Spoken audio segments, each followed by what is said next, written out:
សួស្តីអ្នកទាំងអស់គ្នាជួបជាមួយខ្ញុំម្ដងទៀតនៅ Channel Dina Von ថ្ងៃនេះខ្ញុំនឹងមកពិពណ៌នាអំពីពស់មួយប្រភេទឲ្យអ្នកទាំងអស់គ្នាបានស្គាល់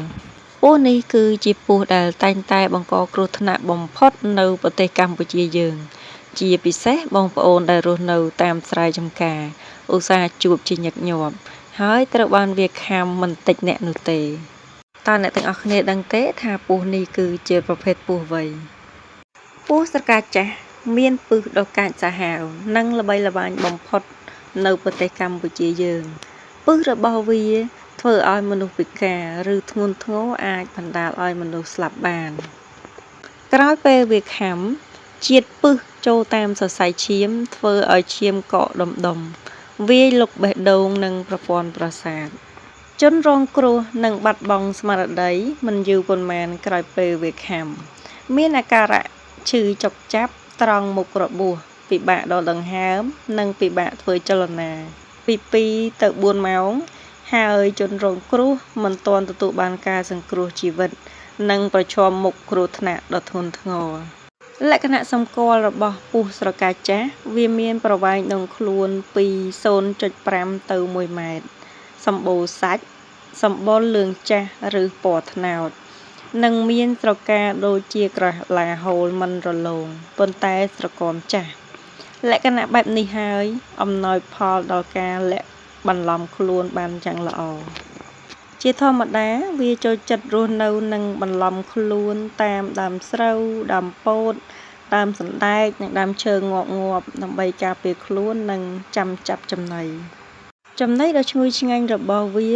គឺសត្វកណ្តុរដូចនេះហើយគេតែងតែជួបប្រទះវានៅតាមស្រែចម្ការហើយវាពិតជាមានហានិភ័យខ្លាំងណាស់សម្រាប់កសិករពេលចុះប្រមូលផលសូមបញ្ជាក់ផងដែរថាពស់ស្រកាចាស់ចេញរកស៊ីពេលយប់និងពេលថ្ងៃសំងំលាក់ខ្លួនហើយវាបង្កកំណើតក្នុងពោះកូនរបស់វាប្រហែលពី10ទៅ15ក្បាលចំពោះបងប្អូនមួយចំនួនតែងតែមានការយល់ច្រឡំពីពស់ស្រកាចាស់និងពស់ថ្លាន់ដោយវាមានភិនភាគស្រដៀងគ្នា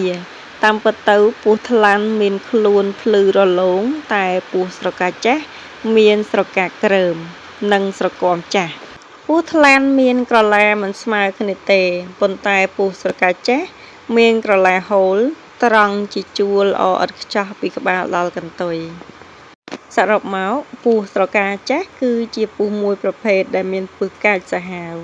ដែលយើងមិនគួរមានការធ្វេសប្រហែសពេលចូលក្នុងព្រៃឬក៏ទៅស្រែចម្ការប្រសិនវាខាំត្រូវការប្រញាប់ទទួលការសង្គ្រោះជាបន្ទាន់